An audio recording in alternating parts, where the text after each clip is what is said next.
The sun hadn't even risen properly over the hills of Caridia, but the village was already awake. Not with the usual sounds of roosters or children laughing. No, this morning was different. Quiet. Tense. Smoke still curled from the ruins of 2 huts near the edge of town, black scars against the red earth. A week ago, men with guns had come through, not to fight, but to steal. Food, goats, and the little radio that used to bring news from the capital. They left behind fear and silence. In the center of the village, under the wide branches of an old baobab tree, a group of elders sat on woven mats. Their faces were lined with years of drought, war, and loss. One of them, a woman with silver hair tied back tightly, held a crumpled piece of paper in her hands. It wasn't fancy, just a sheet torn from a school notebook, the kind their children used before the school burned down. On it, in shaky handwriting, was a message they'd all helped write.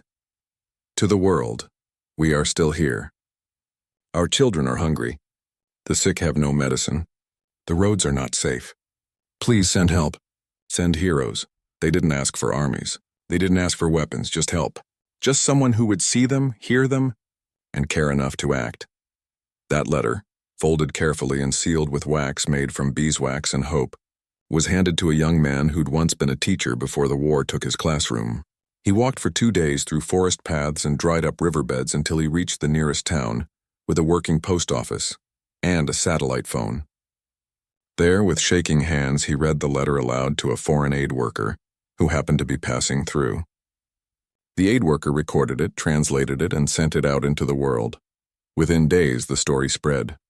Grainy photos appeared on news channels. Children with hollow eyes, mothers holding babies too thin to cry, men standing guard with nothing but machetes.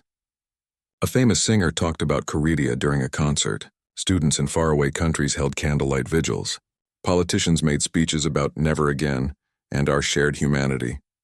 Donations poured in. Promises were made. We're coming, the messages said. Hold on. Help is on the way. Back in the village, the people waited. They cleaned what little they had. They fixed the roof of the clinic with banana leaves and old tarp. They taught the children songs to keep their spirits up. And every evening, someone climbed the hill behind the village to watch the horizon, hoping to see dust rising from approaching vehicles. Then one morning, they heard it, the deep thump-thump-thump of helicopter blades. Hearts raced. Children ran from their homes, pointing at the sky. The elders stood slowly, hands clasped, eyes wide with something they hadn't felt in years. Hope. The helicopters landed in a cloud of red dust at the edge of the fields. Out stepped men and women in crisp uniforms, some with blue helmets, others in plain clothes with badges that said UN or Doctors Without Borders or Global Relief. They carried boxes, stretchers, water purifiers. One woman knelt and handed a chocolate bar to a little boy who'd never tasted anything so sweet. He stared at it like it was magic. The villagers cheered. Some cried. An old man fell to his knees and kissed the ground where a peacekeeper's boot had touched. They came, he whispered. They really came. For the first few days, everything felt like a dream. Clean water flowed from a new pump. A doctor treated wounds that had festered for weeks. Bags of rice and beans were handed out with smiles and careful instructions. A soldier played soccer with the village boys, laughing as they tripped over their own feet trying to impress him. At night, people gathered around fires not to whisper fears, but to talk about what might come next. Schools reopening, crops being planted, maybe even peace. But even in the middle of this joy, small things began to feel off. The peacekeepers set up their camp far from the village, behind tall fences and sandbags. They rarely walked among the people unless they were handing out supplies. Their vehicles rumbled through the village without slowing down, kicking up dust that coated the food drying in the sun. Once a young girl reached out to touch the shiny badge on a soldier's chest, and he jerked away like she was dangerous. Then there were the other men, not the peacekeepers, but the ones in dark uniforms with no clear insignia. They drove big armored trucks and spoke in loud voices, laughing in a way that didn't sound friendly. They didn't hand out food. They didn't ask how people were doing. They just watched. And sometimes they took things, goats, firewood, even tools from the repair shed, saying it was for security. No one complained. Not yet. After all, these were the people who had answered their call. who had crossed oceans to be here. Surely they knew what they were doing. But late one night, a mother woke to find her teenage daughter missing.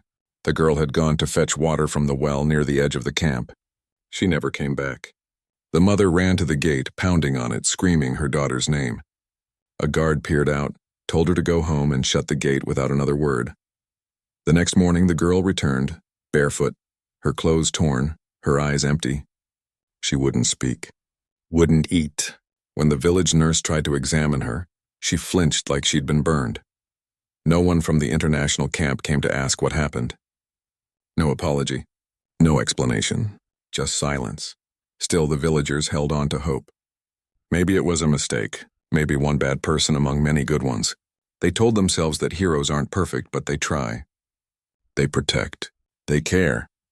But as the days passed, more strange things happened. A shipment of medicine arrived, but half the boxes were filled with pills that had expired 2 years ago. The doctor from the foreign team looked ashamed, but said there was nothing she could do. She'd been told these were donations, a truck full of rice meant for the northern. Villages never arrived. Rumor said it was sold in the EU capital by someone with the right connections. And then came the night. The gunfire started again, not from the old rebel groups, but from near the peacekeepers' camp. Bright flashes lit up the trees, shouts in a foreign language. The villagers huddled in their homes, praying it wasn't the start of something worse. In the morning, they found tire tracks leading away from the camp and toward the hills where the diamond mines used to be before the war. One of the elders, the same woman who'd held the letter, stood at the edge of those tracks and stared for a long time. Her face wasn't angry. It was sad, tired. They asked for heroes, she murmured, to no one in particular. But what came wasn't what we thought. The dream was cracking, and deep down everyone knew it. The help they'd prayed for hadn't brought peace. It had brought confusion, fear, and a new kind of danger, one wrapped in uniforms and promises, speaking in languages they didn't understand, moving through their land like ghosts who took more than they gave, yet they still waited. Because what else could they do? Hope is hard to kill even when it starts to feel like a lie. The first weeks after the outsiders arrived felt like a strange mix of relief and unease. On the surface, life seemed better. Clean water ran from the new pump. A small clinic stood where only a broken shed had been. Children lined up each morning for powdered milk and biscuits handed out by a woman with kind eyes and a clipboard. She smiled often, asked their names, checked their arms for swelling. For a while, it felt like the world had finally remembered them. But beneath that thin layer of order, things were shifting in ways no one could quite explain. The peacekeepers stayed mostly inside their fenced camp. They came out only to patrol, always in pairs, always with rifles slung over their shoulders, always moving fast like they didn't belong here. They didn't sit under the baobab tree to share stories. They didn't join the evening songs. When villagers waved, some nodded back, but most kept walking, eyes straight ahead as if looking too long might cost them something. Then there were the others, the ones in dark uniforms without clear badges. They drove heavy trucks that shook the ground. They didn't speak the local language, but they didn't need to. Their presence said enough. They set up checkpoints on the only road leading out of the valley. At first, they just waved people through.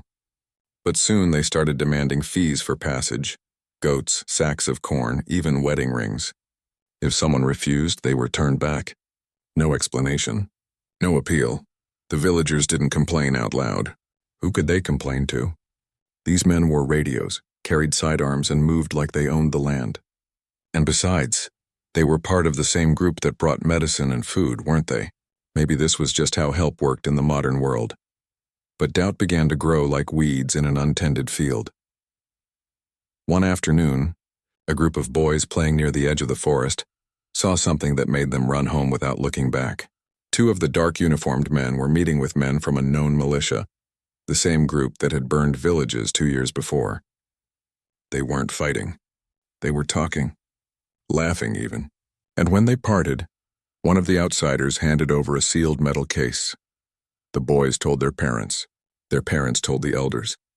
But no one dared say anything to the foreign camp.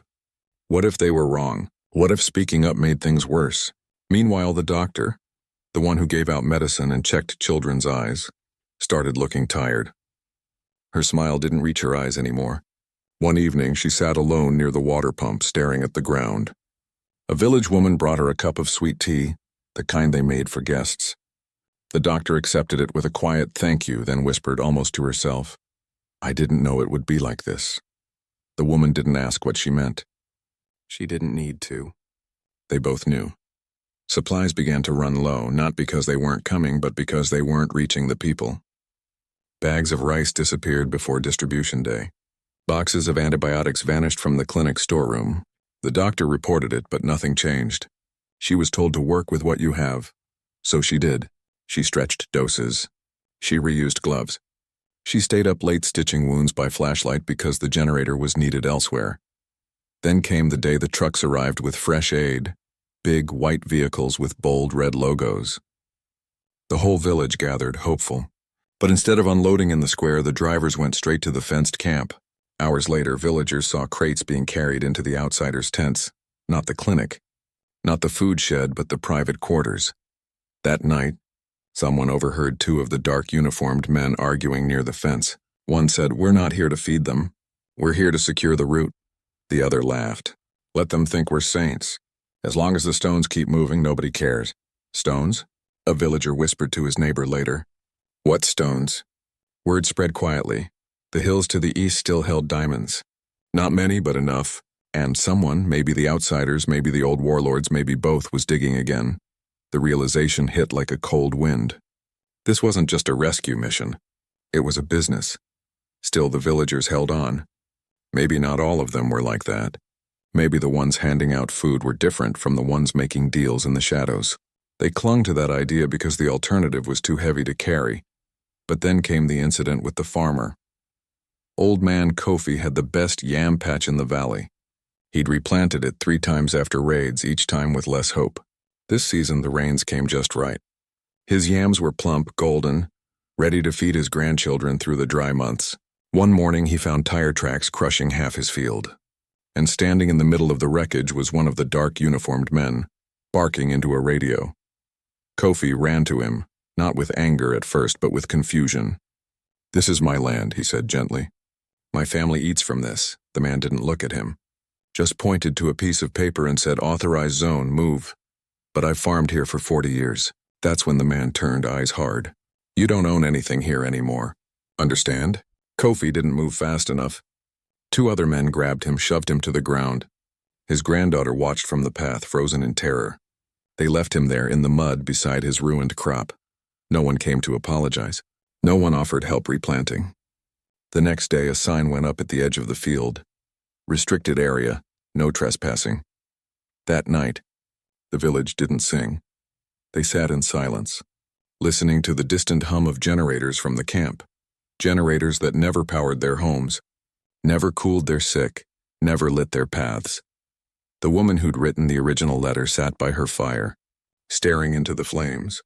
She thought about the words she'd sent out into the world. Send heroes.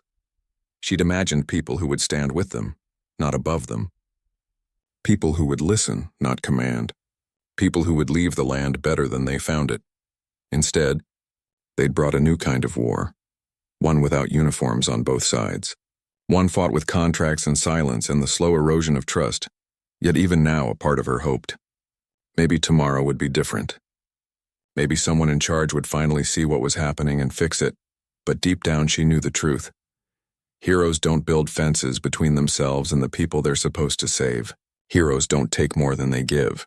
Heroes don't look away when harm is done in their name. And as the moon rose over the broken yam field, she whispered the same words she'd written weeks ago. But this time, they tasted like ash. They asked for heroes. But Earth sent its demons. Not monsters with horns or fire, but men in clean boots who smiled while they took everything and called it help. The village didn't fall all at once. It cracked slowly like dry clay under too much sun. At first, people still lined up for the morning rations. They still brought their sick to the clinic. They still smiled when the foreign doctor patted a child's head or asked how their night had been. But the smiles didn't reach their eyes anymore. And the lines grew shorter each day. Something had shifted inside them. Not just anger, but a quiet kind of grief. They'd opened their doors, their hearts, their last scraps of hope. And what came in wasn't salvation, It was something colder, something that took without asking and left behind a silence heavier than what it. Then came the day the rain wouldn't wash away the truth. A small village, 3 valleys, over, barely more than a cluster of huts and a shared well, was attacked at dawn. Not by rebels, not by old enemies, but by men wearing the same dark uniforms seen near the Diamond Hills. They came in trucks with no markings, fired shots into the air, and dragged away 2 young men who'd been digging for cassava roots. No reason was given. No one came back. A runner arrived by midday, breathless and shaking.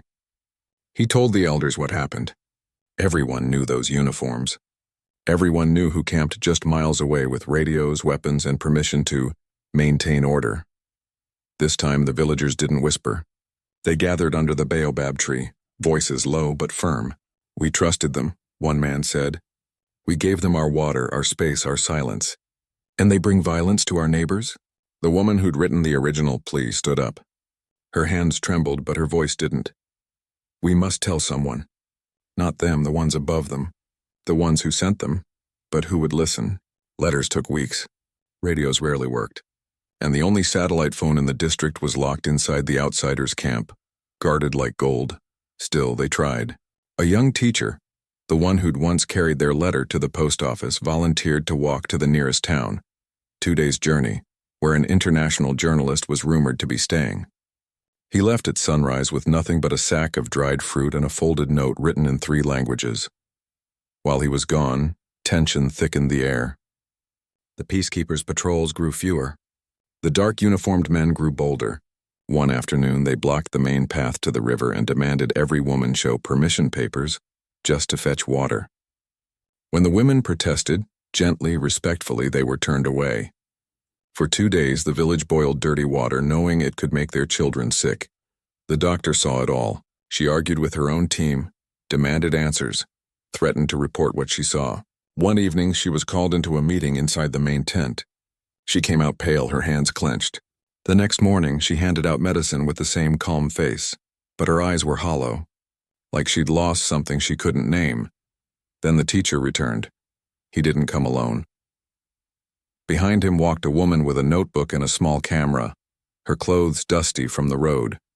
She wasn't part of any big organization, just someone who'd heard whispers and decided to see for herself. The villagers watched her with cautious hope. Maybe this was the break they needed. She listened. For hours, she sat on a mat writing down everything. The stolen crops, the missing boys, the expired medicine, the way aid vanished before it reached them. She spoke with mothers, elders, even children. She didn't interrupt, didn't promise miracles, just listened. When she asked to see the clinic, the doctor hesitated, then nodded. Inside, she saw the truth. Shelves half empty, bandages reused, a child sleeping on the floor because there were no beds. The doctor finally broke. "They told me to stay quiet," she whispered. "They said if I caused trouble, they'd pull the whole mission. And these people, they'd be left with nothing." "But you're already leaving them with nothing," the journalist said gently. That night, under a sky full of stars, the journalist recorded voices. Soft, steady, full of pain but not bitterness. A grandmother describing how her grandson flinched at the sound of engines. A boy talking about how the helpers never played with them anymore. A farmer showing the crushed remains of his field. She promised to send the story far, beyond the capital, beyond the usual channels, to people who might actually care. For the first time in weeks, the village slept with a sliver of real hope, but hope is fragile. 2 days later, the outsiders' camp buzzed with unusual activity. More radios, more meetings. Then, without warning, the dark uniformed men packed their trucks and left in the middle of the night. No goodbye, no explanation. Just dust and silence. The peacekeepers stayed, but they acted different, nervous, distant. The doctor was gone, replaced by someone new who barely spoke to anyone. And then the aid stopped. No more rice. No more medicine. No more powdered milk for the children. When villagers asked why, they were told, funding issues. But everyone knew better. Worse, rumors spread that the journalist's story had been handled, that powerful people had called her editors, that the truth had been buried under layers of official statements and polished press releases. Back in the village, the mood turned heavy. Not with rage, but with a deep, quiet shame. Shame for having believed. Shame for having welcomed strangers who saw them as obstacles or opportunities, not people. One evening, the teacher sat by the fire with the elders. "Maybe we were foolish," he said softly. "To think the world would care?" "No," said the woman who'd written the letter. "We weren't foolish. We were human. And humans hope, even when they shouldn't." She looked toward the horizon where the camp's lights flickered like false stars. "They came wearing the clothes of helpers," she said, "but their hearts were somewhere else. Maybe they never had heroes to send. Maybe Earth ran out long ago." Around her, the villagers nodded, not in defeat, but in understanding. They'd learned a hard lesson. Help that comes with strings isn't help at all. And saviors who need you to stay broken will never let you heal. Still, they rose the next morning. They dug new wells. They shared what little food they had. They taught the children songs about courage, not rescue.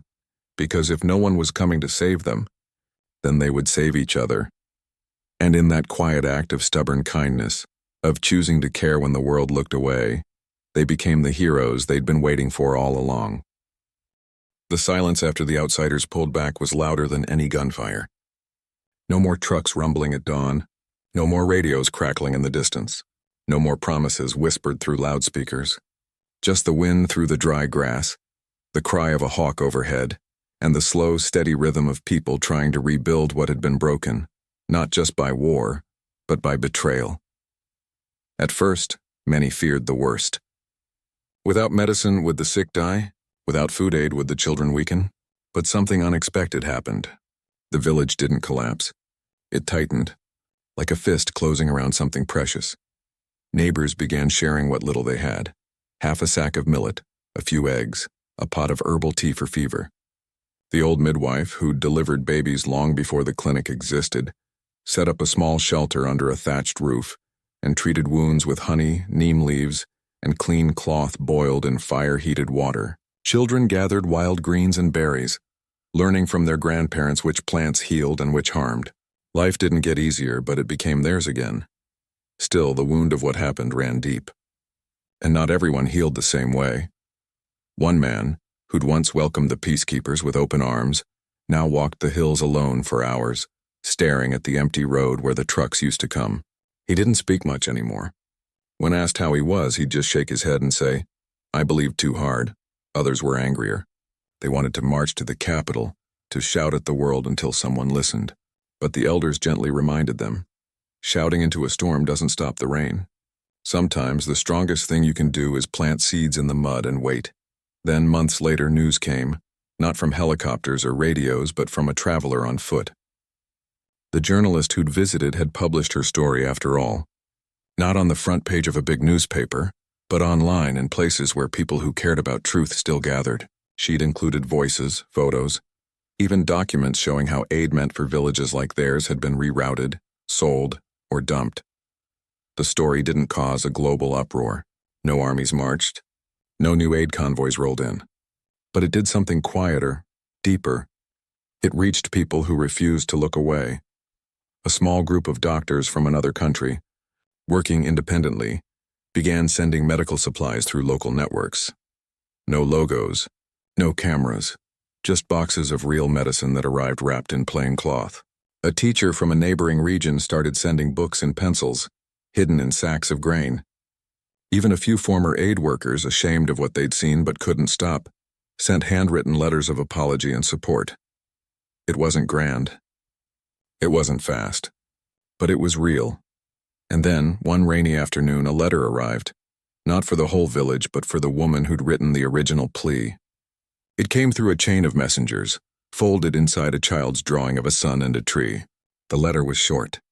It said, "When I was there, I saw what happened. I stayed silent too long. I'm sorry. I'm trying to do better now." It wasn't signed, but she knew who it was. The doctor, the one with tired eyes and a kind voice, the one who'd tried but not enough.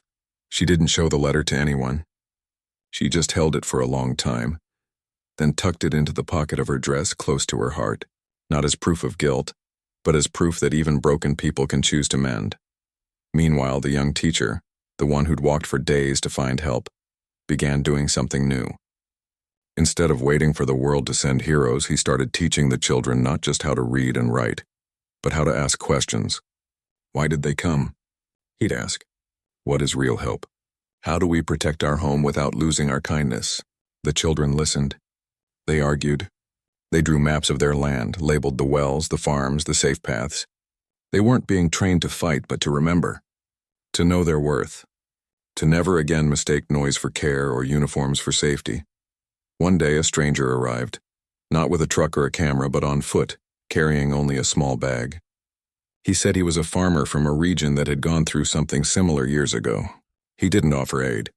He offered knowledge, how to store rainwater, how to grow food in poor soil, how to build fences that kept animals in, not people out. He stayed for 2 weeks, shared meals, slept under the stars, left without fanfare. But the seeds he planted, both in the ground and in their minds, grew.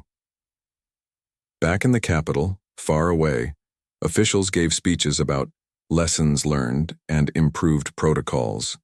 New rules were written. Committees met. But none of it reached the village. And honestly, they no longer cared. They'd learned the hard way that real change doesn't come from above. It rises from the soil, from hands that work together, from hearts that refuse to be broken forever.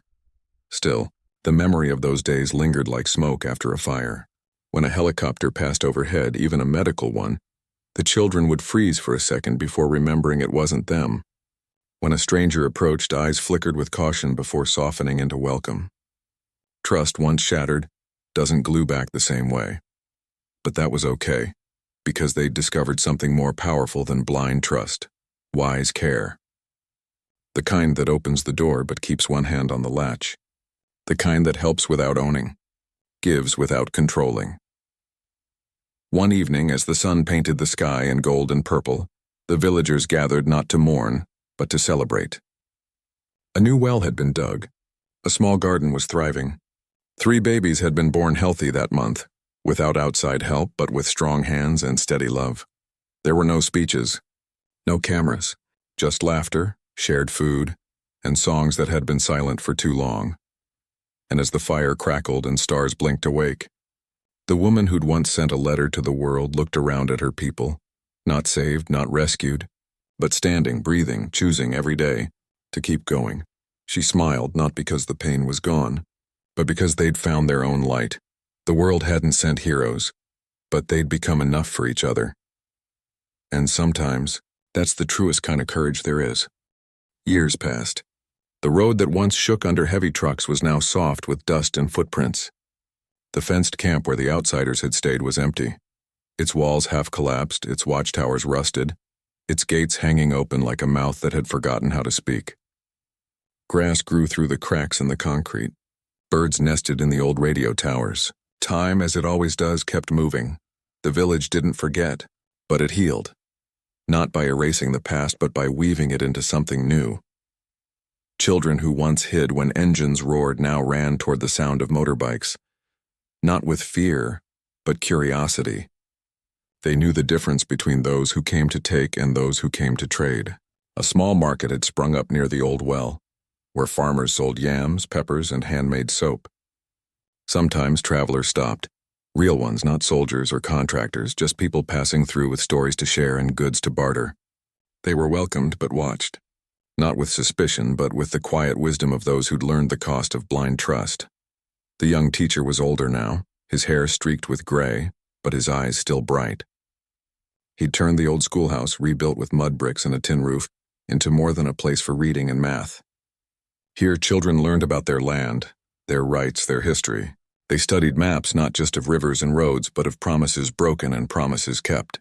Help is good, he'd tell them, but only if it respects your dignity. Never let anyone make you feel small in your own home. The woman who'd written the letter all those years ago rarely spoke of it, but sometimes on quiet evenings, she'd take out the faded paper, now brittle at the edges, and read the words again. Send heroes.